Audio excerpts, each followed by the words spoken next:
Agora eu vou fazer um pequeno comparativo entre a norma brasileira, as normas atuais, essas que são editadas, começaram a ser editadas a partir de outubro do ano passado, e a NBCT 16, né, aquelas que vinham sendo, que estavam vigentes desde 2008. Existe uma discussão sobre o melhor caminho em relação à adoção de normas internacionais. Ou seja, alinhamento ou convergência. Né? O professor João Eudes, ele inclusive faz aqui ele é um professor aqui da FOCAP, né? Ele coloca de uma forma, uma crítica, né, assim, que ele faz em relação ao processo. E como eu falei, assim, o grupo assessor está totalmente aberto a críticas também. Ninguém acha isso ruim, isso faz parte do processo. Né? Então, assim, alinhamento ou convergência. Então, eu vou colocar alguns argumentos aqui para a gente poder falar sobre o porquê de adotar um processo de convergência. Né? Então, assim, alinhamento, que eram as NBCT 16, né, aquelas normas brasileiras antigas. Elas eram mais simples, de fato, ou seja, você lia e você sabia o que elas estavam tratando. Né? Era adaptado à realidade local, né, ou seja, você observava elas muito próximas da realidade brasileira, era fácil aplicabilidade para os municípios, por exemplo, né, e por serem mais simples, mais fácil o entendimento. Era mais fácil de disseminar, de entender, de fazer publicações sobre ela. Só que nós temos desvantagens também. Né? Então, assim, a partir do momento que você tem normas mais superficiais, isso tem o efeito de reduzir comparabilidade. Né? Então, se a gente está querendo enveredar por um caminho que a gente consiga comparar finanças de um estado para o outro, de um município para o outro, ou de um país para o outro, né, você ter normas locais reduz a comparabilidade, muito embora elas sejam mais simples. Podem ter customização excessiva. Né, isso, assim, um colega falou até aqui no intervalo, perguntando assim, olha, então a ideia é você tirar a discricionariedade do contador ao fazer o registro contábil? Não, a ideia não é essa. A ideia é você diminuir, fazer com que você tenha um padrão normativo a ser seguido, tá? Mas é lógico que vai ter um percentual ali que vai ficar sob o julgamento do contador, de fato. Tá? Só que, assim, é um balanço que é muito difícil a gente fazer, por isso contabilidade não é uma ciência exata. Né? Então, assim, a gente tem que fazer sempre esse julgamento. Assim, o que é melhor? É de seguir estritamente o padrão normativo estabelecido ou a gente permitir uma evidenciação em separado da norma, ou seja, algo que desgarra da norma? Né? Então, esse jogo sempre vai acontecer, não tem como a gente fugir dele. Tá? E podem permitir a criatividade. Falei assim, não a contabilidade criativa, né? Mas a criatividade nos registros contábeis também. Você tem normas superficiais que não dão devido regramento, e o contador ele vai ser livre para fazer o registro que vier na cabeça dele. Isso pode acontecer. E às vezes o contador do Espírito Santo vai fazer um registro diferente do contador lá do Rio de Janeiro ou do estado do Pará, por exemplo. Será que isso é o caminho que a gente está querendo alcançar? Não, quando a gente fala em normas, a gente está querendo alcançar um único padrão e a comparabilidade. Bem, aí as vantagens da convergência, que é você adotar padrões internacionais muito próximos da norma traduzida. Né? Então, se permite a comparabilidade, aborda transações mais complexas. Então, se vocês fizerem um comparativo entre as NBCT 16 e as normas atuais, né, vê que as atuais são muito mais complexas, muito mesmo. Mas é porque as transações estão se tornando complexas e não há como fugir disso. Compartilhamento de experiências, né, ou seja, como eu falei para vocês, um estado para outro, um país para outro, a gente consegue compartilhar essas experiências. Antecipa situações ainda não verificadas. Por exemplo, você pode ir lá numa IPSAS que não foi convergida ainda. Né? Assim, IPSAS de instrumentos financeiros, que vai para a última leva de normas que a gente vai convergir. Assim, olha, algum dia o Conselho Federal vai trazer essa norma e o MCASP vai incorporar essa norma no texto do MCASP. E o Tesouro vai incorporar essa norma no texto do MCASP. Então, assim, eu já vou olhar para essa norma de instrumentos financeiros e ver uma forma de fazer as adaptações necessárias para implantar aquela norma. Você sabe que as IPSAS já foram editadas, vocês vão ter que começar a mudar a cultura e acompanhar o processo de normatização internacional também. Não só olhar para a realidade brasileira, vocês vão ter que observar lá fora. O que o IPSASB está editando de normas? Eu preciso me antecipar a isso. Eu preciso entender, eu preciso procurar cursos de pós-graduação, cursos de mestrado, para quem tiver interesse, mestrado profissional, mestrado acadêmico. É necessário que o contador do setor público se profissionalize.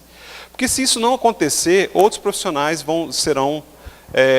irão tomar esse mercado do contador público, né? Então, assim, as transações estão complexas. Então, é necessário que o profissional de contabilidade se profissionalize, realmente tenha conhecimentos mais amplos, busque conhecimento para poder fazer esses registros. Dá previsibilidade e instrumentaliza a auditoria, né? Então, assim, o que é auditoria sem ter uma norma, um marco normativo estabelecido? Não se consegue fazer auditoria. A auditoria ela parte de normas, né? Ou seja, o que a gente vai observar ao auditar essas demonstrações contábeis, no caso da auditoria financeira. Bem, e desvantagens? Quais são as desvantagens em relação ao processo de convergência? O custo é elevado, de fato. Por exemplo, o governo federal está num trabalho de tentar integrar alguns sistemas da Receita Federal com o CIAF, que trata da contabilidade. São investimentos altíssimos, né?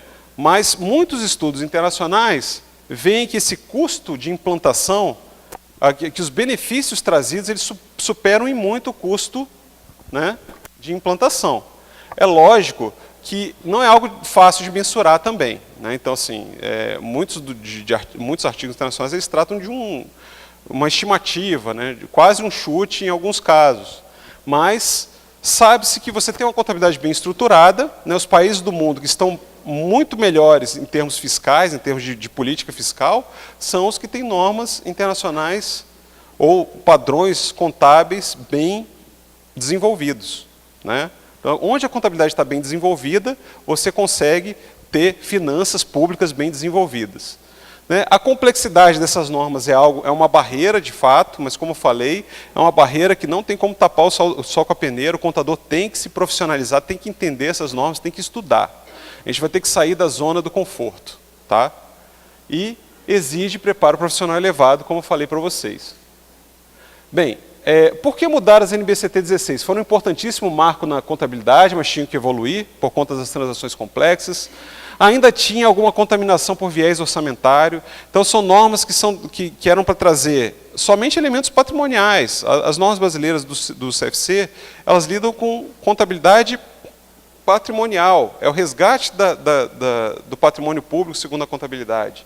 Então, você observa ainda alguns elementos de orçamento nessas normas. Nós temos uma norma específica sobre planejamento, por exemplo, nós tínhamos, né, ela foi revogada. Então, a gente precisava mudar essa realidade também. Havia alguma superficialidade em algumas normas e tratamento de questões não muito relevantes. Então, tinha toda aquela normatização sobre unidade contábil, por exemplo, que era muito voltada à realidade do governo federal, e aquilo não se aplicava muitas vezes aos estados, aos municípios. Então, na prática, era letra morta, ou seja, era algo que não era observado e o foco de uma norma contábil não é essa, é lidar com mensuração, com reconhecimento, mensuração e evidenciação. A norma contábil serve para isso, né? E as NBCT 16, muitas vezes, elas não tratavam dessas questões. Então, havia conceitos conflitantes entre as próprias normas. Na 16.6, que trata de demonstrações contábeis, e você olhava a 16.1, tinham conceitos diferentes para a mesma coisa, ativo. O conceito de ativo da 16.6 era conflitante com o conceito de ativo da 16.1. Isso gera confusão, né? Nós recebíamos ouvidorias, né, sobre isso, para esclarecer essas diferenças, e a gente, às vezes, ficava um pouco em saia justa. Possuem algumas lacunas, por exemplo, concessões, receitas sem contraprestação, algumas peculiaridades de depreciação e outras transações mais complexas não eram tratadas por essas normas. Campo de aplicação não muito claro, né? Ou seja, a 16.1 previa que qualquer entidade que recebesse recursos públicos deveria observar a contabilidade pública, as normas de contabilidade pública. Será que isso está correto? Será que essa é a melhor interpretação? Se eu recebi uma vez lá recurso público, eu tenho que aplicar a contabilidade pública? Né? Havia uma discussão. A gente dizia que não era assim, que a interpretação não era essa, mas gerava confusão nessa interpretação. A estrutura conceitual trouxe um campo de aplicação muito mais claro em relação a isso. E permitiu interpretações as mais distintas, né? Como eu falei, quando você tem normas mais superficiais, você não consegue fazer com que haja uma interpretação correta. Bem, então quais são os pilares do processo? Nós temos 3, né? Normas e procedimentos, sistemas e capacitação. Isso aqui tem sido observado em todas as entidades do mundo que estão transitando para a contabilidade patrimonial. Então, não basta estabelecer normas e procedimentos, isso aqui é só a base da pirâmide. Assim, estabelecer normas e procedimentos é a parte mais fácil, né? Você olha lá, você coloca tudo no papel, observa o que está escrito lá nas IPSAs, traduz, discute, coloca no papel. É a parte mais fácil. E incorpora isso aqui no MCASP. Só que tudo isso exige o quê? Adaptações de sistemas, né? No caso do governo federal, nós adaptamos o SICONF, o novo sistema de coleta dessas informações, para permitir verificações da observância dessas normas, né? Os sistemas vão ter que cada vez mais ser integrados, né? Os sistemas de arrecadação vão ter que se integrar aos sistemas de contabilidade, por exemplo, né? Lá no governo federal, por exemplo, a gente tem um sistema, sistema integrado de gestão da dívida ativa, da PGFN, da Procuradoria-Geral da Fazenda Nacional, que ele trabalha com estoques, né? Ele não registra fluxos da dívida ativa, de recebimentos, pagamentos, de recebimentos de dívida ativa. Então, ele não alimenta o CIAF de forma automática. Então, o que acontece? De tempos em tempos, numa base mensal, você faz uma leitura do sistema da dívida ativa e pega aquele estoque e joga para o CIAF. Esse não é o melhor desenho. O SIDA, que é esse sistema de dívida ativa, ele foi desenhado numa época que não se falava em contabilidade patrimonial, né? Então, ele não foi feito observando a contabilidade, ele foi feito para fazer a gestão dos créditos de dívida ativa. Então, o que a gente está fazendo? Tentando adaptar esse sistema para que haja uma informação, que ele leve a informação mais tempestivamente para o CIAF. Com isso, foram constituídos grupos de trabalho também, que nós estamos participando, né? Eu tive a oportunidade de ser chefe da dívida ativa lá em Florianópolis durante 5 anos, né? Lidando com isso no dia a dia, né? Então, a gente está trabalhando de uma forma que o SIDA ele alimente o CIAF de forma automática, né? Então, assim, sabe uma coisa interessante? Às vezes a contabilidade ela é um instrumento assim, de melhorar mesmo a gestão pública, não só a informação, mas a gestão pública. O que aconteceu nesse caso da dívida ativa especificamente? Nós constituímos um grupo de trabalho, aí observando a norma lá que já foi convergida, né, provisões, passivos contingentes e ativos contingentes, tem aquela tabelinha que tem inclusive no MCASP, né, que fala assim, provável, possível, remoto. Então a gente faz uma classificação desses créditos, né, e dependendo dessa classificação você registra lá como ativo contingente ou você reconhece isso nas demonstrações contábeis, né? A gente vai falar um pouco ao longo do dia sobre isso também.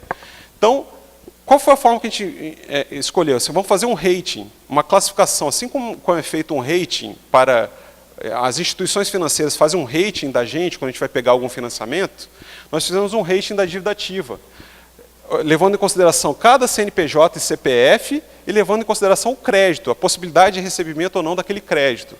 Aí nós classificamos, lá fizemos um tratamento estatístico, classificamos A, B, C, D e E. Aquilo que está com rating A vai ser reconhecido como um ativo na demonstração contábil.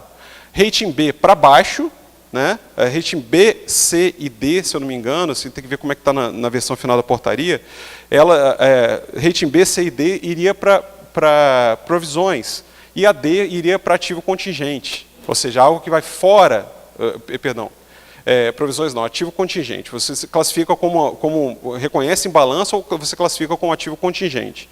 E, assim, aquilo que está fora do balanço, não quer dizer que o sistema não vai deixar de controlar o crédito de dívida ativa, mas, ao estabelecer esses ratings, além da gente fazer com que a contabilidade classificasse corretamente esses créditos a receber, fez com que a Procuradoria envidasse mais esforços naquele crédito que é mais fácil de receber por conta do rating A. Né? Ou seja, se o rating E, que é aquele que dificilmente eu vou receber, que é um devedor falido, que você não consegue encontrar o patrimônio dos antigos sócios e tal, eu não vou despender mais esforço nesse. Eu vou olhar para aquele rating A e B, que eu tenho grande possibilidade de receber aquele crédito. Né? Não quer dizer que os devedores vão estar em situação favorável, mas vai dizer que eu vou direcionar a minha ação para a cobrança daqueles créditos mais que podem ser performados, né, que podem ser cobrados. Né? Então, tudo isso pela contabilidade. Recentemente, no artigo 48 da Lei de Responsabilidade Fiscal, houve uma mudança de texto. Né, assim, vocês devem ter, para quem é da Secretaria de Fazenda, das Secretarias de Fazenda estaduais, né, devem ter acompanhado o processo de renegociação da dívida dos estados, e também isso foi amplamente divulgado na imprensa. Então, o que aconteceu? A União concedia um alívio da dívida dos estados, e em contrapartida, e havia as contrapartidas dos estados perante a União. Vai ser ok, nós vamos aliviar a dívida por algum tempo, isso estava sendo em discussão qual seria o melhor modelo, mas a contrapartida vai ser o quê? Regras mais rígidas na lei de responsabilidade fiscal. Então, lá dentro do Tesouro Nacional, nós participamos de várias reuniões em que a gente fez vários textos de alteração da LRF para poder tentar travar alguns problemas que nós tínhamos de finanças nos estados, principalmente despejo pessoal. Né? Assim, despejo pessoal é o grande, acho que é o grande, despejo pessoal e previdência, né? É o grande problema que nós temos aí em toda a federação, né? Na União, nos estados, DF e nos municípios. E nenhuma dessas contrapartidas foi aceita lá no Congresso Nacional, todas elas caíram, com exceção de uma.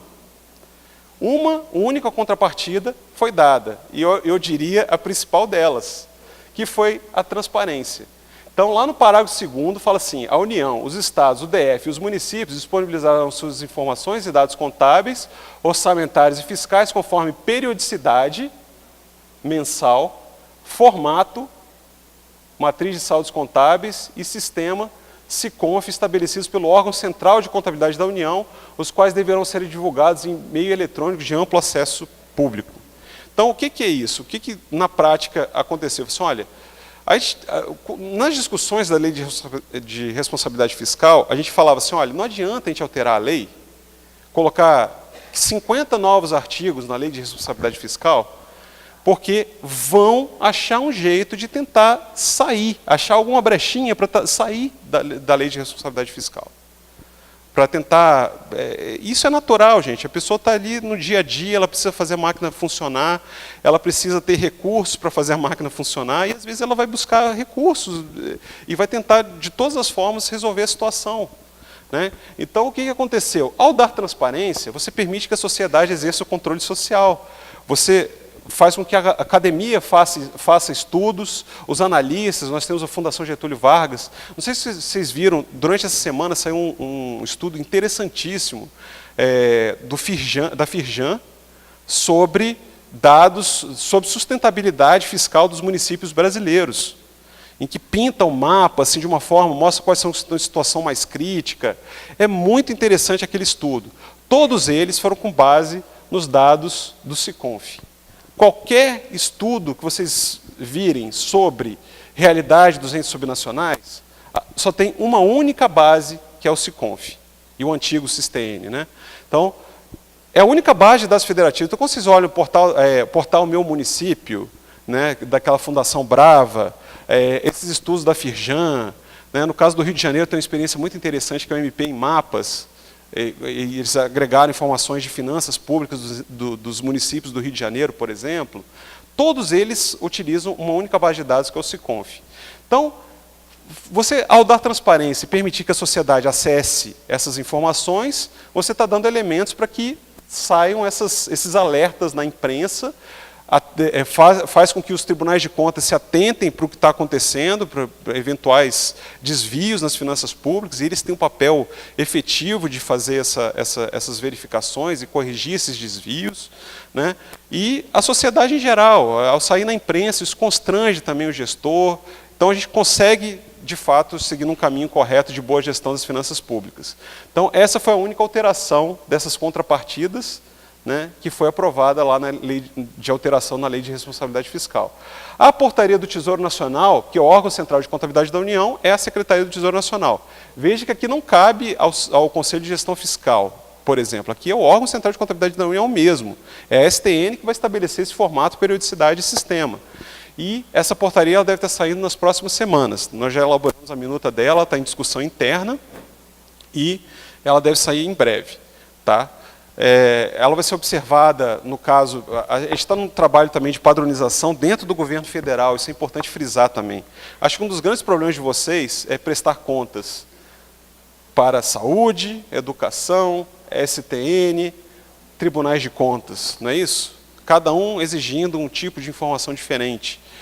Com o SICONF, pelo menos no âmbito do governo federal, de início, a gente vai convergir para um único padrão. Então, assim, ao fazer pleitos de operação de crédito perante o próprio Tesouro Nacional, né, ao se candidatar, enviar documentação para receber transferências voluntárias, a parte, no caso dos estados, o Programa de Ajuste Fiscal, o PAF, né, que análise de capacidade de pagamento dos estados, que é necessário para entrar naquele programa de ajuste fiscal, tudo isso vai convergir para um único padrão, tá? Que é o padrão do Manual de Demonstrativos Fiscais, do Manual de Contabilidade Aplicada ao Setor Público, e vai ser materializado na matriz de saldos contábeis.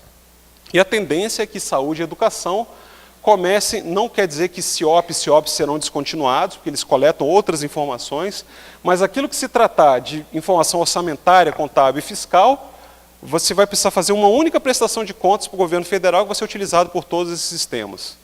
Tá? A gente está convergindo para isso também. Então, convergência também dentro de casa, né? Dentro do próprio governo federal. Mas temos um caminho ainda a percorrer, né? Então, assim, os benefícios do processo de convergência: alinhamento às boas práticas internacionais, as estatísticas fiscais aprimoradas, planejamento fiscal adequado, avaliação integral e controle do patrimônio público, transparência e melhoria do gasto público. Tudo isso vai ser advindo desse processo de convergência que nós estamos vivendo, né? Boa parte da nossa crise fiscal também, gente, é pelo não registro de passivos, de obrigações presentes. O que aconteceu? O governo federal ele só olhava, no nosso caso específico do governo federal, né, nós fizemos um grupo técnico no final do ano passado, GTTN, que era o seguinte: o TCU fez apontamentos de que haviam passivos ocultos, né, ou seja, que não tinham sido levados ao Balanço Geral da União, de obrigações do governo federal, né, em 2015. Então, o que a gente fez? A gente constituiu um grupo de trabalho, depois de todo aquele problema do impeachment e tal, o Tesouro Nacional passou por uma reestruturação, veio um novo secretário. Esse secretário ele veio assim: ó, vamos tirar todos os esqueletos do armário, né? Então, o que a gente fez lá? Fizemos um grupo de trabalho, chamamos cada área do Tesouro Nacional, porque o Tesouro Nacional é um mundo, gente, assim, é algo... Você tem dívida pública, tem programação financeira do governo federal, tem contabilidade, tem relacionamento interfederativo, né? Então a gente chamou cada área e falou assim: o que vocês têm de débitos e créditos aí? E a gente levou tudo isso ao Balanço Geral da União. Registramos 58 bilhões de passivos ocultos que não estavam registrados. Isso foi para o Balanço Geral da União.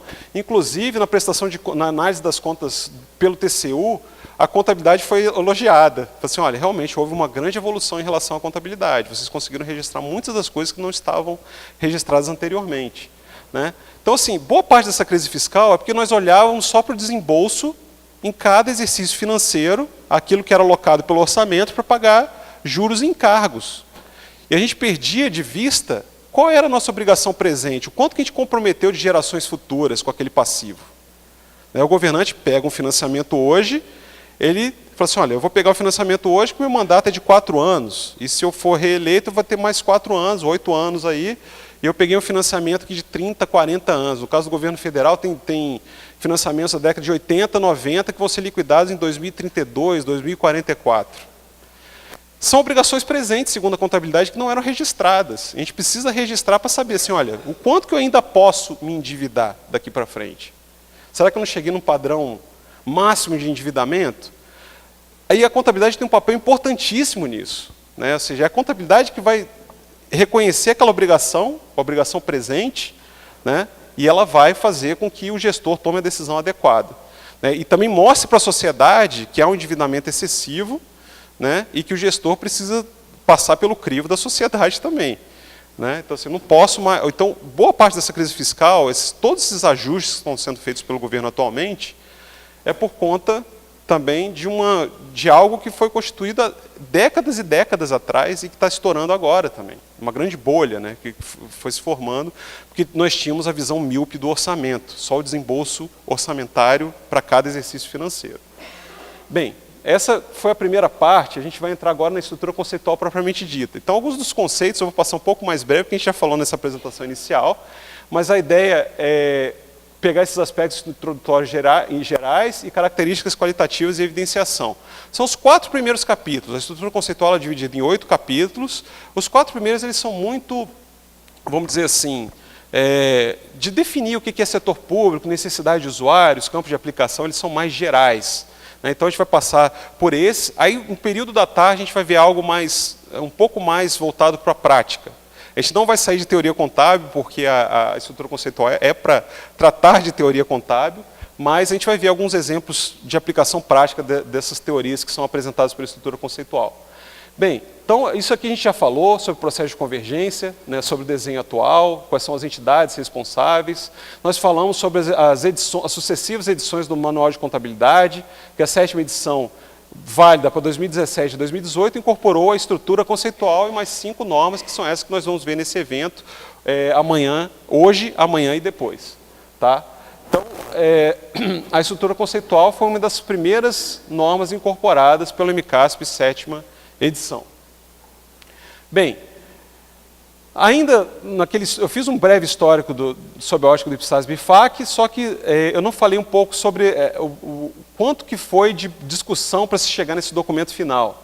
Então foi um projeto que se iniciou em novembro de 2006, vejam bem, e foi concluído em outubro de 2014. Foram quase 8 anos de duração esse projeto de discussões em todas as reuniões do IPSAS Board ao longo desse tempo. Né? Então eu tive a oportunidade de pegar as 3 últimas reuniões de aprovação. Então acho que eu praticamente cheguei só para assinar a estrutura conceitual. Mas peguei ainda algumas discussões sobre elementos, por exemplo, né? que era um dos pontos cruciais da estrutura conceitual. Né? Então, é um grande projeto. E hoje em dia o IPSAS Board está num outro grande projeto, tão grande quanto a estrutura conceitual, que é o processo de measurement, ou de mensuração de ativos e passivos do setor público. A ideia é revisitar todas as IPSAs e revisar todas as mensurações, ou seja, você atribuir valor monetário a determinado ativo e passivo em todas as IPSAs. Por exemplo, valor justo não está na estrutura conceitual, a gente vai ver em seguida. E o que vai substituir o valor justo? Esse projeto de mensuração vai dizer qual vai ser, o que vai substituir o valor justo em cada uma das normas. Então, existe a chamada metáfora da cebola, né, da estrutura conceitual. Ela é um núcleo de uma cebola e você tem aquelas camadas da cebola, não é isso? O núcleo ele vai trazer elementos gerais e as camadas da cebola são representadas pelas normas, pelo MCAS, pelas normas brasileiras, pelas instruções de procedimentos, ou seja, tudo aquilo vai orbitar em torno da estrutura conceitual. Então ela é chamada um pouco também de norma das normas. Né? Foi um projeto que foi dividido em 4 fases, né, lá pelo IPSAS Board, com discussões bem acaloradas.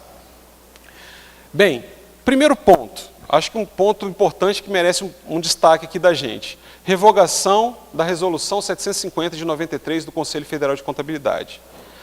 Todos vocês sabiam que aquela resolução dos princípios de contabilidade foi revogada? Já, todo mundo balançou a cabeça, todo mundo estava sabendo.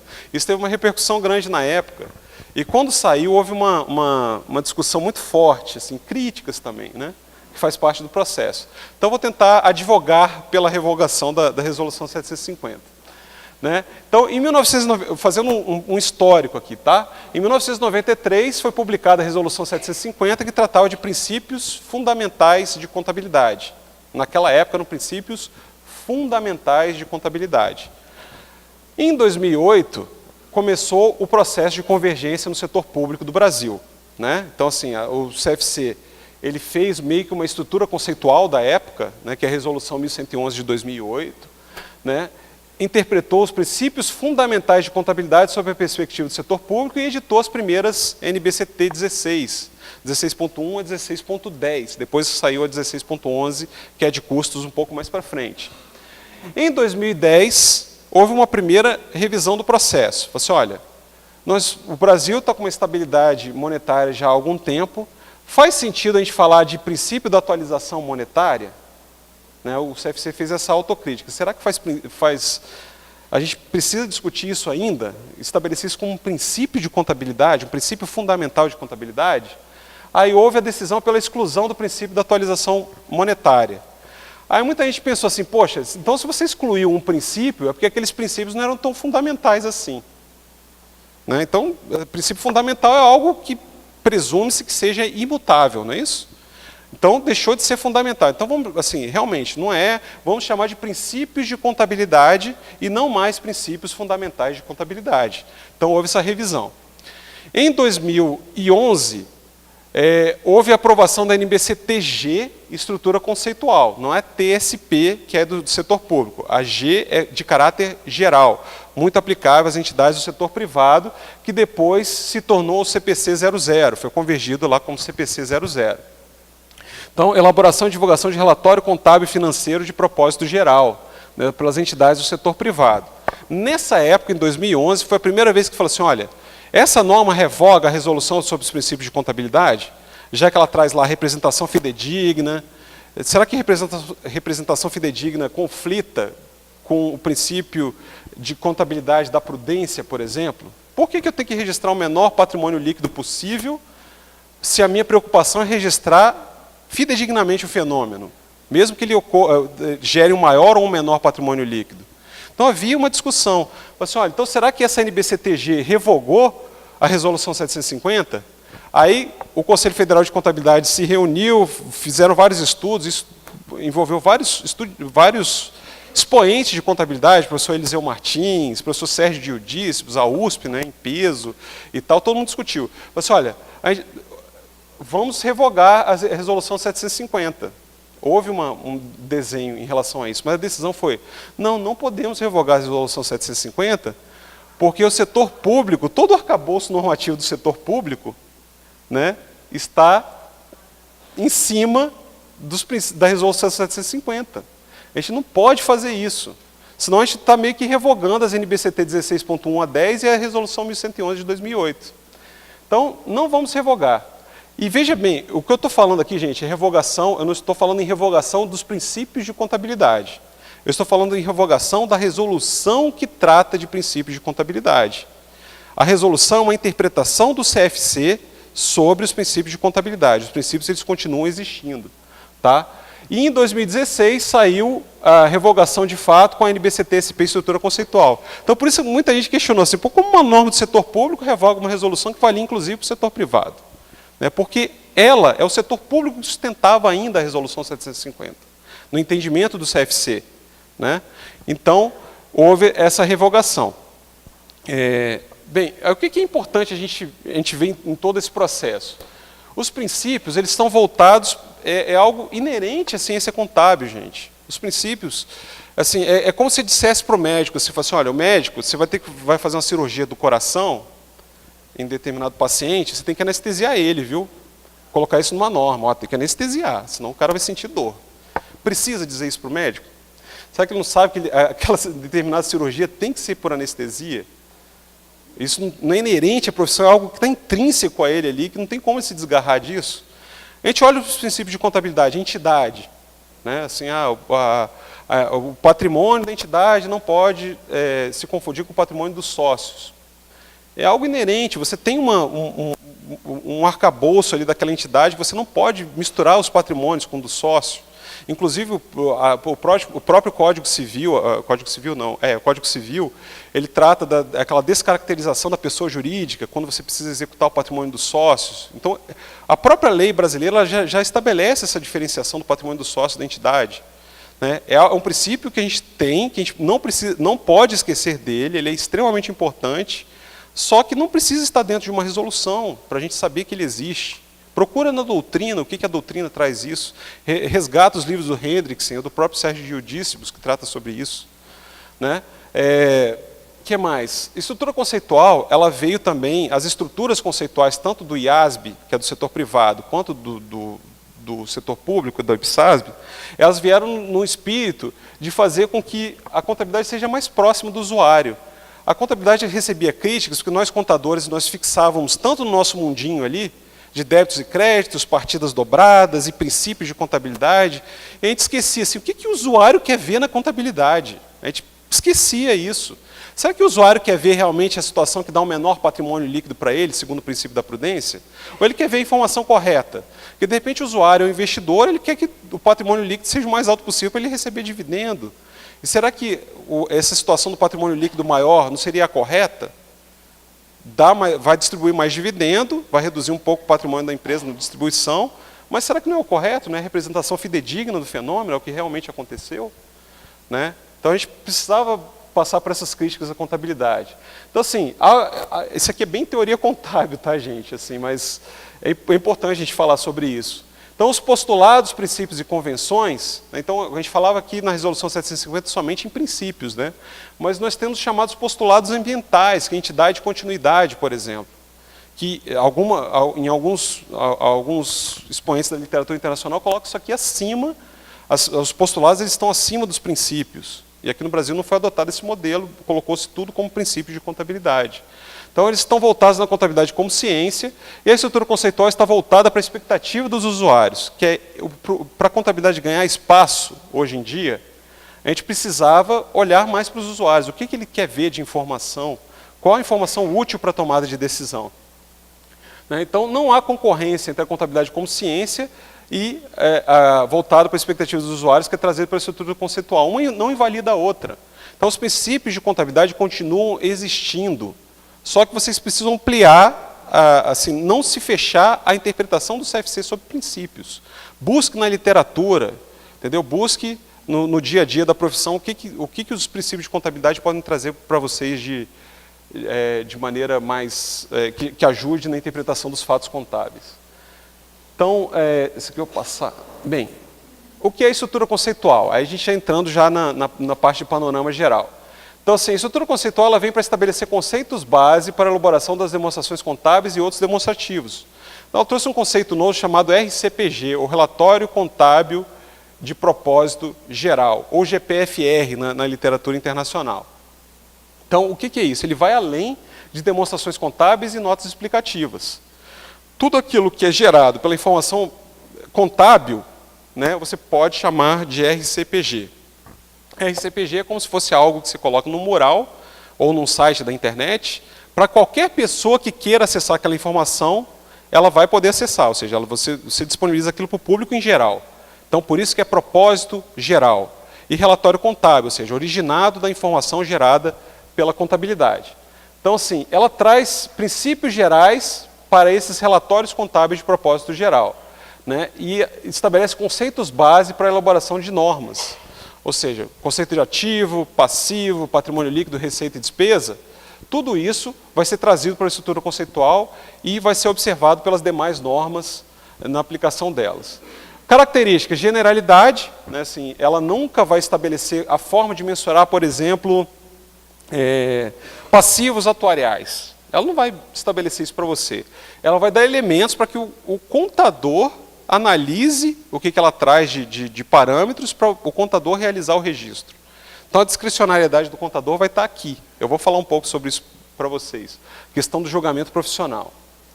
Bem, qual a estrutura, a estrutura conceitual? Qual é a divisão da estrutura conceitual? Ela é dividida em capítulos.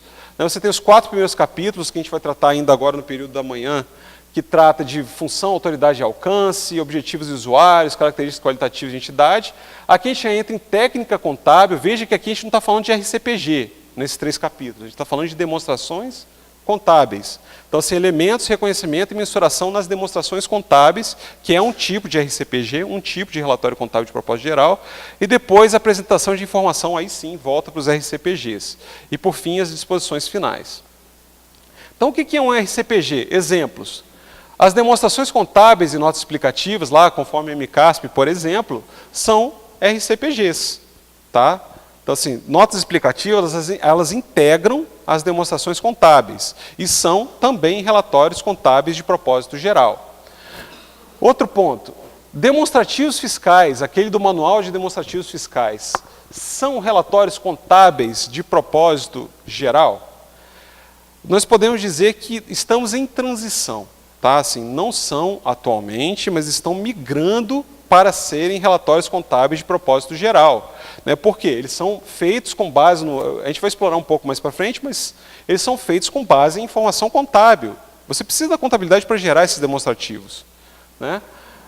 Relatórios gerenciais, quando elaborados com base na contabilidade, você divulga para o público em geral, eles também se revestem da característica de RCPG. E relatórios para fins de transparência. Então, veja que o escopo é muito mais amplo. Isso aqui não é uma lista exaustiva, tá, gente? Vejam que aqui a gente está falando de exemplos, tá? Existem vários outros relatórios contábeis de propósito geral que a gente poderia listar aqui. Tá? Então, assim, o que os RCPGs tratam? Isso está lá no próprio texto da estrutura conceitual, de situação patrimonial. Qual a demonstração contábil que trata de situação patrimonial? Balanço patrimonial. Desempenho. Né?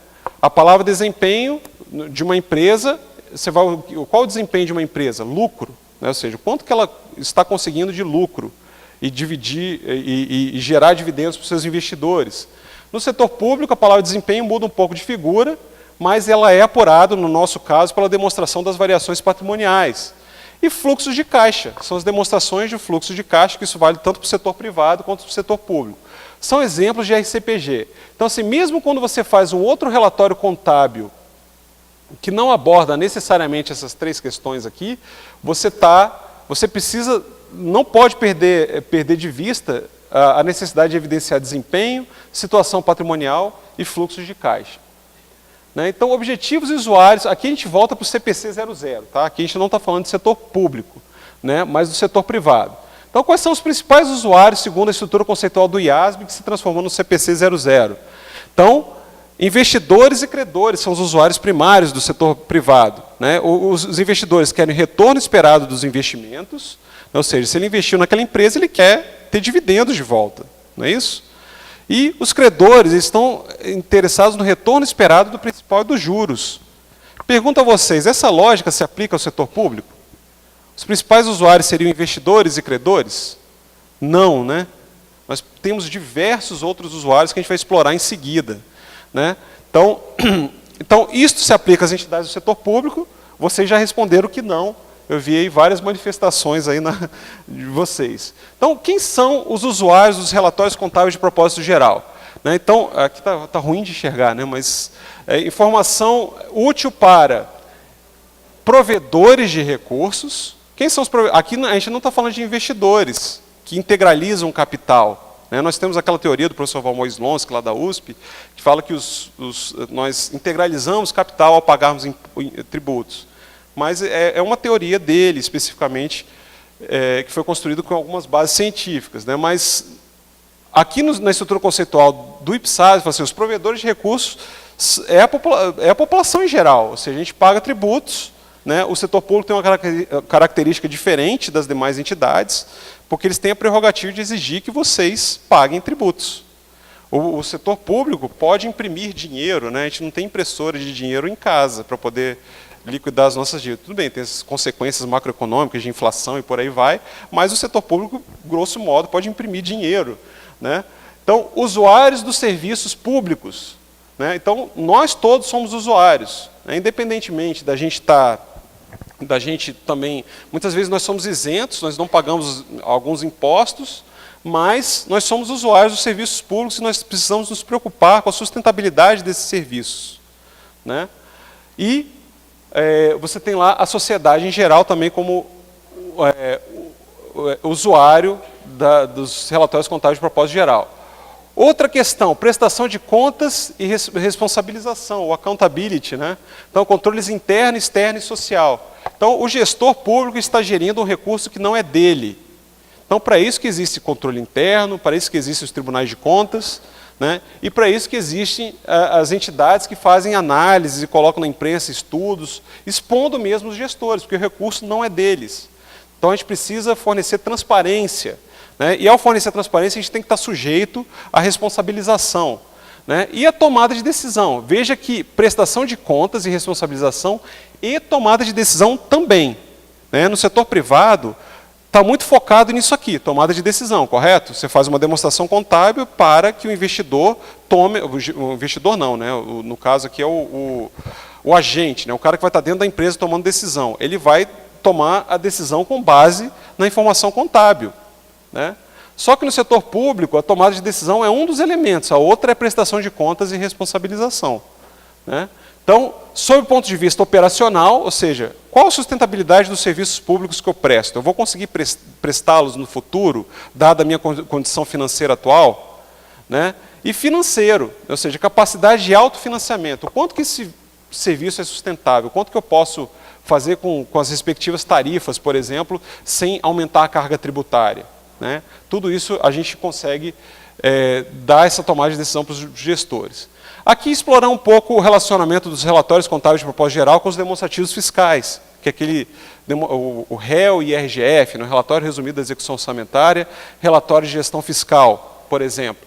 Então, eles são relatórios de propósito geral, porque eles são divulgados para toda a sociedade e quem quiser acessá-los pode ter acesso a eles. São informações que aprimoram, complementam ou suplementam as demonstrações contábeis. Isso está lá no item 1.6 da estrutura conceitual. Trazem informação útil para a prestação de contas e responsabilização e para a tomada de decisão. Item 2.1 da estrutura conceitual. Tendência de aproximação com a informação contábil em razão da matriz de saldos contábeis, que é aquele processo que eu falei, aquele projeto que eu falei para vocês. Então, o PCASP, o plano de contas e o mapeamento dos demonstrativos com base no plano de contas, vai tornar cada vez mais os demonstrativos fiscais relatórios contábeis de propósito geral. Ele segue algumas características que foram estabelecidas pela estrutura conceitual. Então, ainda explorando um pouco mais, nos itens 2.14 a 2.31 da estrutura, fala assim, olha, o que os RCPGs devem tratar? Situação patrimonial, desempenho e fluxos de caixa. Isso, de alguma forma, os demonstrativos fiscais também tratam. Resultado de prestação de serviços. Aqui não, né? Aqui é muito mais informação contábil e gerencial. Informações financeiras e não financeiras prospectivas, informação explicativa. Aí o último item lá, informação orçamentária e cumprimento da legislação ou outra regulamentação relativa à captação e à utilização de recursos. A LRF não se enquadra aqui, ó, outra regulamentação relativa à captação e utilização de recursos. Então é mais um elemento para a gente tentar caracterizar os demonstrativos fiscais como relatórios contábeis de propósito geral.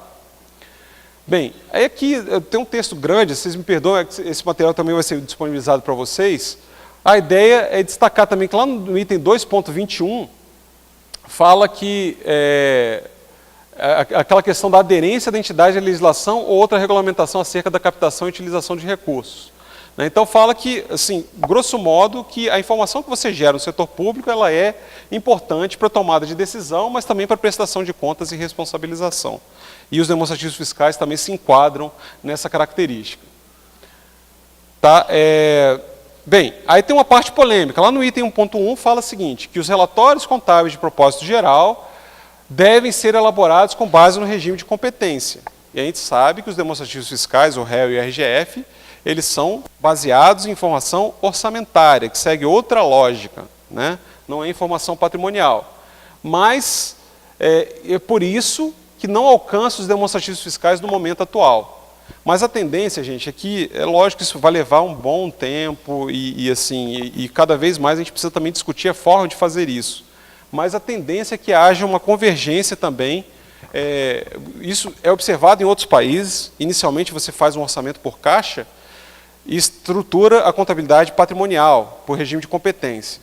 Aí você vai evoluindo, aí chega um momento que os gestores observam a informação contábil patrimonial muito mais aderente à tomada de decisão do que a informação orçamentária.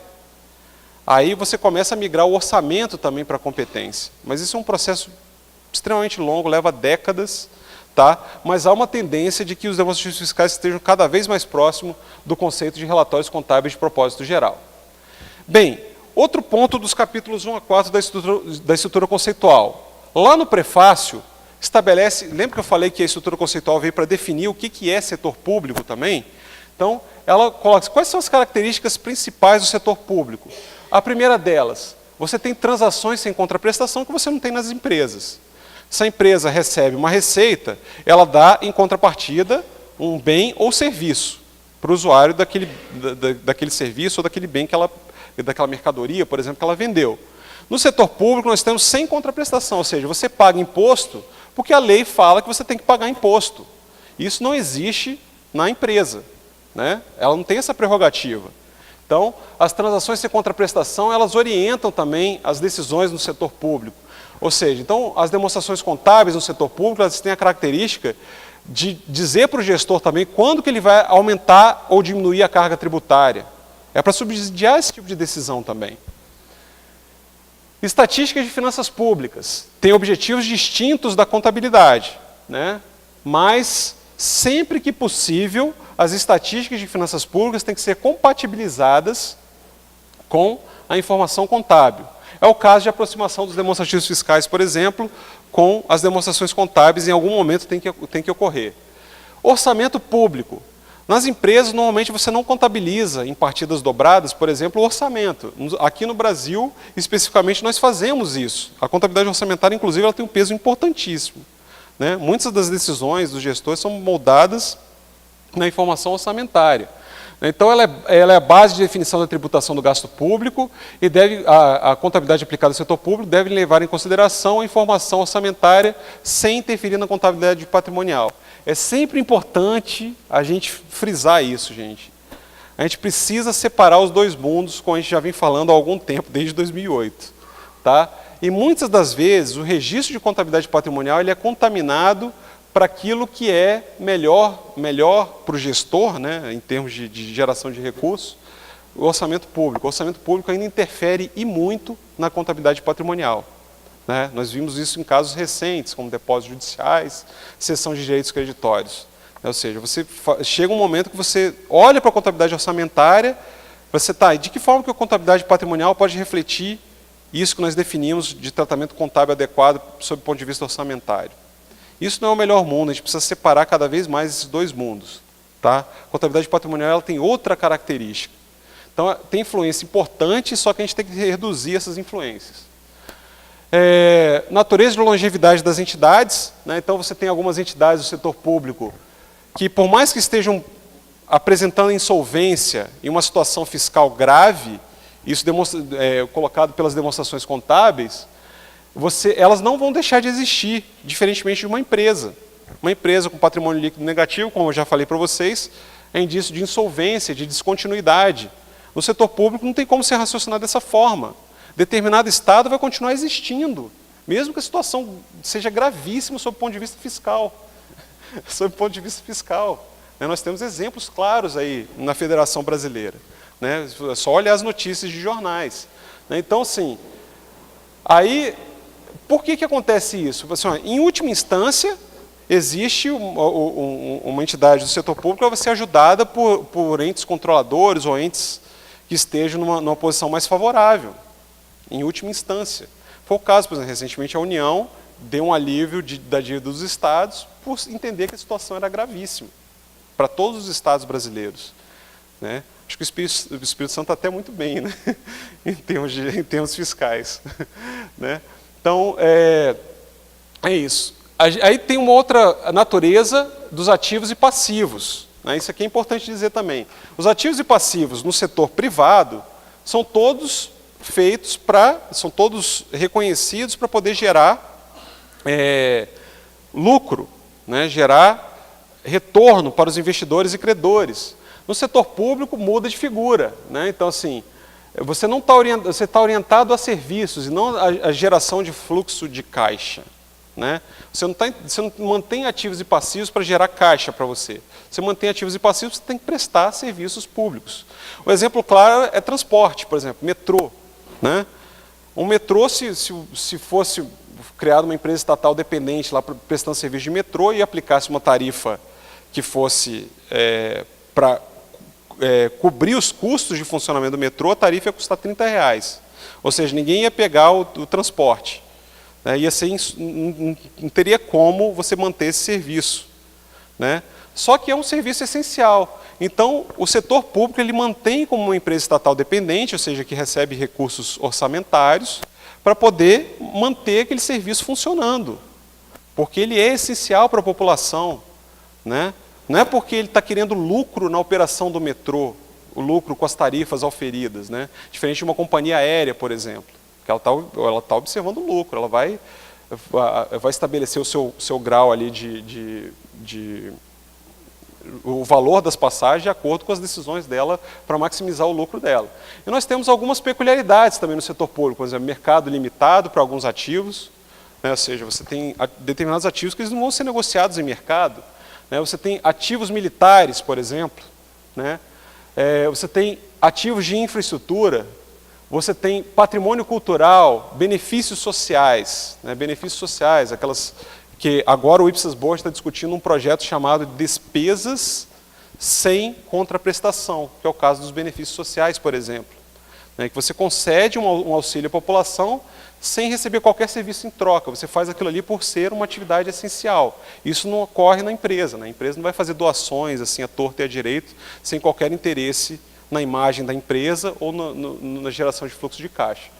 E o papel regulador das entidades do setor público, né, o poder público ele pode regular outros atores aí da economia, né, para assegurar o interesse público, e ele pode criar direitos e obrigações para si mesmo, o poder público. Né, ele pode aprovar leis estabelecendo determinados direitos, e isso pode impactar na contabilidade. Isso não ocorre também com uma empresa. Bem, autoridade das normas brasileiras. Né, então, aplicação obrigatória, autoridade da norma brasileira de contabilidade e estrutura conceitual. Tá? Então, qual a ordem que a gente tem que observar em termos de norma? A aplicação da estrutura conceitual é obrigatória, né, por conta da Lei 12.249, que eu já falei para vocês, mas é subsidiária. Então, existe uma palavra-chave chamada julgamento profissional. Vamos ver de que forma que isso ocorre. Bem, então, vocês lidam com uma situação, vocês contadores públicos, lidam com uma situação que vocês têm que efetuar o registro contábil. Qual a primeira publicação que vocês vão ter que procurar? O MCASP. Por quê? Ele representa aquele filtro normativo que eu falei para vocês. Então, tudo bem, você pode olhar para a norma brasileira, mas muitos elementos da norma brasileira ainda não vão estar obrigatórios, porque o MCASP não incorporou aquelas alterações. Então, olhem para o MCASP. O que o MCASP trouxe de regramento acerca daquele fato contábil que você precisa registrar? Ah, não encontrei absolutamente nada no MCASP. Não tem nenhum direcionamento acerca disso que eu preciso registrar. Então, você vai na norma brasileira, porque ela vai ser mais ampla, não vai? Ela vai trazer quase que o texto original das IPSAS. Aí, olhar para a norma brasileira, você também não achou uma norma específica sobre benefícios sociais, por exemplo, porque não tem nem IPSAS ainda sobre isso. Só que eu preciso registrar. Vai nas NBCT 16, nas partes não revogadas, também não encontrei absolutamente nada. Então, por fim, você vai na estrutura conceitual. Ah, mas ela não é a norma das normas, ela não deveria ser observada primeiro? É o seguinte, porque o julgamento profissional do contador é limitado. Né? Ele vai observar as normas, ele vai ter as normas elas limitam a amplitude do julgamento profissional do contador, né? Só que em alguns momentos a norma não vai tratar de determinado assunto. Só que da estrutura conceitual você não pode passar. Então, assim, você tem que registrar determinado fato contábil, né? Quando você chega na estrutura conceitual, naquela sequência ali, você não pode passar dela. Por quê? Ela vai estabelecer, olha, você tem, para mensurar ativos, você tem essas opções aqui, por exemplo. Para mensurar passivos, você tem essas opções. O que você vai registrar se enquadra em qual dessas opções que eu disponibilizei para vocês. Aí você vai exercer o seu julgamento profissional para saber qual é o melhor caminho que você vai seguir para fazer aquele registro contábil e, logicamente, evidenciar em notas explicativas por que você seguiu aquele caminho, para dar visibilidade à sua decisão profissional. Né? É o caso, a gente faz uma analogia a um médico lá na mesa de cirurgia. Né? Você tem um paciente lá, você abre o cérebro daquele paciente, né? E você abre a cabeça dele lá para operar o cérebro, e você tem 8 horas de anestesia para poder fazer aquela cirurgia ali. Né? Aí o médico está lá sob pressão. E quando ele abre a cabeça do paciente, ele se depara com uma situação que ele não viu em nenhuma prática recomendada de medicina no mundo inteiro. Era um médico super estudioso, um expoente na área de neurocirurgia, e o cara não conseguiu, se deparou com uma situação que ele não sabia, não imaginava que aquilo ali ia acontecer. O que ele vai ter que fazer ali naquela hora? Ele vai chegar e procurar os manuais lá, e procurar o que ele tem que fazer ali naquele caso, sendo que não tem nada? Né? Ele vai ter que exercer o julgamento profissional dele naquele momento. Né? Ele vai ter que fazer a melhor escolha para salvar a vida do paciente. Né? Assim, e naquele momento que ele tem lá de 8 horas de anestesia. Entendeu? Ele precisa sair do outro lado. Estão todos esperando que ele salve a vida do paciente. Então, vocês perceberam que, no caso da contabilidade, a nossa pressão é um pouco menor. Né? Assim, a gente lida, pelo menos, com demonstrações contábeis. Né? Então, assim, a gente precisa, às vezes o seu gestor vai querer fazer uma operação que você não vai achar em norma nenhuma. E você precisa registrar, senão os tribunais de contas vão auditar, fazer auditoria financeira, vão ver que aquele fato não foi registrado contabilmente. Pior do que registrar de maneira incorreta, vamos dizer assim, é não registrar. Aí é o pior dos mundos, assim, você deixar um passivo ou um ativo ocultos ali, né? Então você precisa registrar, você vai utilizar a estrutura conceitual como um guia para exercer o seu julgamento profissional. No caso do médico, eu não sei se tem princípios gerais de medicina, né? Mas no nosso caso a gente tem estrutura conceitual para nos ajudar a exercer o julgamento profissional. E as ípsas não convergidas? Elas são caráter complementar, interpretativo e não obrigatório. Não qualquer obrigatoriedade de observar diretamente as ípsas. Tá? Bem, aqui fala um pouco sobre julgamento profissional. Isso aqui é mais para consulta de vocês, lá no item 1.3 do documento. E entidades do setor público. Qual o campo de aplicação da estrutura conceitual e das demais normas brasileiras? Então aqui a gente meio que solucionou. Isso aqui é uma jabuticaba, tá? Está dentro da estrutura conceitual. Isso não está no documento original do IPSASB, só que a gente precisa definir isso na norma brasileira, para saber assim, quem deve aplicar essas normas, né? Então o governo federal, estadual, distrital e municipal, veja que está bem aderente ao que a LRF define como setor público. Então o que a gente fez foi compatibilizar aquilo que a LRF trazia com aquilo que a norma brasileira trazia. Então, assim, governo federal, estadual, distrital e municipais, aí são os poderes abrangidos dos tribunais de contas, defensorias e Ministério Público, órgãos, secretarias, departamentos e agências. Veja que está bem repetitivo. Porque se você observar bem, órgãos, secretarias está dentro de poderes, né? Só que a ideia era realmente ser bem extensivo para não gerar qualquer dúvida, né? Colocar tudo aquilo que realmente compõe ou deveria compor o setor público. Autarquias e fundações públicas, aí a gente entra para a administração indireta, fundos públicos, consórcios, empresas estatais dependentes e outras repartições públicas, e os conselhos profissionais. Os conselhos profissionais, existe uma peculiaridade ali que está ali, o MCASP não obrigatório. No caso dos conselhos profissionais, eles não são consolidados pela Secretaria do Tesouro Nacional, segundo o artigo 51 da LRF, muito embora componham o setor público. Então a decisão do CFC foi assim, olha, são obrigatórias as normas brasileiras para os conselhos profissionais, só que o MCASP não se torna obrigatório. Tá?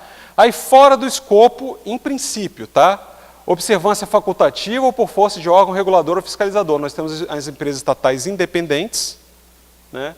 O Sistema S, SESI, SESC, SENAI, SESCOP, nós temos diversas entidades desse Sistema S, por força do Acórdão 669 de 2016 do TCU, são obrigadas a observar as normas brasileiras de contabilidade do setor público. Isso está gerando um burburinho tremendo, porque era essas entidades, muitas vezes, a contabilidade não era tão transparente, não seguiam um normativo próprio, elas estavam no meio termo ali entre o setor privado e o setor público, e isso gerava problema para os órgãos de controle. A TCU, tentando resolver a questão, soltou um acordo, assim, não, você vai ter que observar as normas brasileiras de contabilidade do setor público. E as entidades privadas também, elas estão na parte de aplicação subsidiária, né? Então, aqui voltando para o IASB, CPC 00 novamente, né? Então, nós tínhamos as chamadas características qualitativas, nós temos as chamadas características qualitativas. Só que, sob o ponto de vista do IASB, aquilo que foi trazido para o CPC 00, nós temos uma hierarquia, né? Então, as características qualitativas dos relatórios contábeis de propósito geral, né, para o setor privado, nós temos as fundamentais e as de melhoria. As fundamentais respondem a seguinte pergunta: a informação é útil ou não? Né? Então você tem que observar essas duas características qualitativas, relevância, ou seja, a informação tem que ser relevante e a representação tem que ser fidedigna. Caso contrário, aquela informação não é útil, né? E não sendo útil, você não vai ser registrada pela contabilidade. E você tem as características qualitativas de melhoria, ou seja, o quão útil é a informação. Veja que essas duas aqui fazem com que a informação seja útil ou não. E essas aqui, elas só graduam, assim, quão útil, assim, ela vai ser mais útil ou menos útil, com essas características qualitativas. Comparabilidade, verificabilidade, tempestividade e compreensibilidade. Essa é a estrutura trazida pelo CPC 00. Só que o IPSASB ele veio numa outra linha. Lá na base para a conclusão 3.28 do documento original, que a gente não traduziu, a gente não incorporou as bases para conclusões, não deve haver hierarquia entre as características qualitativas para o setor público. Elas devem ser avaliadas em conjunto e subsidiar o julgamento profissional. Ou seja, relevância e representação fidedigna não estão acima das outras, elas estão no mesmo nível e o contador ele tem que escolher qual é a melhor característica a ser seguida. Então, no setor público, quais são as características qualitativas trazidas pela estrutura conceitual? Relevância, representação fidedigna, compreensibilidade, comparabilidade, tempestividade e verificabilidade. São exatamente as mesmas do IASB, com a diferença que não há hierarquia entre elas. Tá? Então, aí tem também as restrições, que é materialidade, custo-benefício e equilíbrio das características. Vamos ver brevemente o que compõe cada uma delas. Relevância. A informação pode ser considerada relevante quando for capaz de influenciar significativamente o cumprimento dos objetivos da elaboração e divulgação da informação contábil. Ou seja, se ela influencia a decisão do gestor, quem são os usuários do setor público mesmo? Né? No caso do setor privado, são investidores e credores. No setor público, nós temos os provedores de recursos e os usuários de serviços públicos e a sociedade em geral. Né? Então, assim, influencia as decisões, né, desses usuários do setor público, se influencia, aquela informação é relevante. Então, ela tem uma característica qualitativa da relevância. Representação fidedigna. Né? A informação contábil no setor público tem que ser completa, neutra e livre de erros materiais. Né? Mas veja bem, que a representação fidedigna não significa exatidão. Assim, a contabilidade não é uma ciência exata.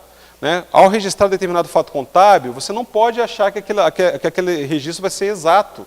Por quê? Está sujeito a estimativas, por exemplo. Né? Passivo atuarial. O que é o passivo atuarial? Você projeta receitas dos regimes de previdência, né? Você projeta as despesas de regime de previdência e traz a valor presente. Só que ao fazer isso, você estabelece algumas premissas, não é isso? Taxas de desconto, qual a metodologia de projeção que você está utilizando, né? São métodos estatísticos para chegar naquele valor. Né? E isso está sujeito ao julgamento do profissional que vai fazer essas avaliações. Então, é algo que está sujeito, que não significa exatidão. Os desembolsos futuros podem ser muito maiores ou muito menores do que você projetou por meio dessas metodologias. Né? Mas é importante você trazer essa informação no balanço, porque ela é importante também para a tomada de decisão.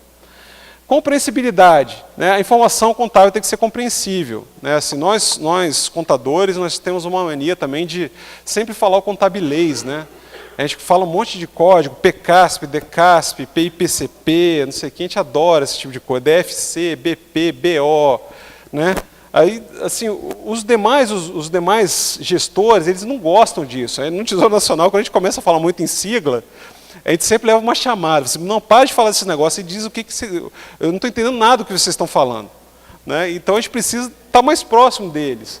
E, assim, a informação aí, um pouco sobre a informação contábil, às vezes a gente contamina a informação contábil com esse contabilês. E a gente precisa tornar mais compreensível para o usuário, aproximar mais. Não sei se vocês viram o balanço do setor público nacional, que é onde resulta todo o trabalho de contabilidade do país, né? Ou seja, toda a contabilidade do município, do estado, do DF e da própria União, resulta no balanço do setor público nacional do artigo 51 da LRF. Nós publicamos ele dia 30 de junho, no prazo legal, e nós fizemos uma publicação de 4 páginas que resume em grandes números o BSPN numa linguagem mais próxima da imprensa. Né? Assim, os repórteres dizem, pô, eu quero algo que seja que eu consiga digerir. E saíram várias notícias acerca dessa publicação resumida de 4 páginas. Ninguém olhou para o BSPN, de fato, só os contadores e alguns pesquisadores, mas esse documento de 4 páginas, uma linguagem mais acessível, foi muito mais acessado, muito mais baixada e comentada pela imprensa do que a outra grande, que te trazia muito mais informações. Comparabilidade. Isso aqui é uma característica que a gente não precisa nem explorar muito, né? Ou seja, tudo que a gente está fazendo aqui no Brasil é buscando comparabilidade. Né? Então, assim, a consistência, né? É importante diferenciar comparabilidade de consistência e uniformidade. A consistência são observância de mesmos princípios e políticas contábeis. Né? Isso não quer dizer você observar integralmente princípios e normas contábeis, talvez não seja o melhor caminho. A gente não está fazendo um processo de adoção indireta aqui no Brasil, a gente não faz um certo filtro nessas normas. Então, a gente, num primeiro momento, a gente não está observando consistência com outros países. O que a gente está buscando é, de fato, comparabilidade, que é um conceito mais leve, vamos dizer assim. E uniformidade, né? Coisas semelhantes e distintas. Assim, as coisas semelhantes devem parecer semelhantes, e as coisas distintas devem parecer distintas. Né? Parece que é algo lógico, né? Mas é importante a gente levar em consideração isso quando a gente gera a informação contábil. Tempestividade, esse é um grande desafio, né? Assim, a gente, naquelas discussões de crédito tributário lá com a Receita Federal, eles falaram assim, a gente só vai ter os registros aqui por competência de contribuições federais, né, que é 90% da receita do governo federal, daqui a uns 30 anos que a gente conseguir adaptar os sistemas. Assim, pô, assim, só que a gente tem um plano de implantação e não dá para ser assim. Então, os nossos secretários do Tesouro e da Receita Federal estão se entendendo em relação a isso e foram constituídos alguns grupos de trabalho. Mas, assim, a tempestividade é importante. Você precisa saber o quanto antes para você tomar decisão. Quanto mais rápido o contador disponibilizar essa informação para o gestor, mais útil vai ser aquela informação. Né? Verificabilidade. A verificabilidade está muito ligada à auditoria. Né? Ou seja, a informação, para que ela seja... qual a diferença da verificabilidade para a representação fidedigna, por exemplo? Representação fidedigna, você representar fidedignamente um fenômeno. Verificabilidade, parece que é a mesma coisa. A verificabilidade é a qualidade da informação que ajuda a assegurar aos usuários que a informação contida nos RCPGs representa fielmente ou fidedignamente o fenômeno. Parece que é quase a mesma coisa, mas a diferença é isso aqui, ó, essa palavra aqui, assegurar, tá vendo? Ó? Assegurar. Não basta que você divulgue informações que representam fidedignamente. Você tem que fornecer aos auditores elementos para que eles atestem que aquela informação representa fielmente aquele fenômeno. Então, aí a auditoria ela tem um papel importantíssimo. Né? Então, a verificabilidade é que a informação tem que ser verificável. Tá?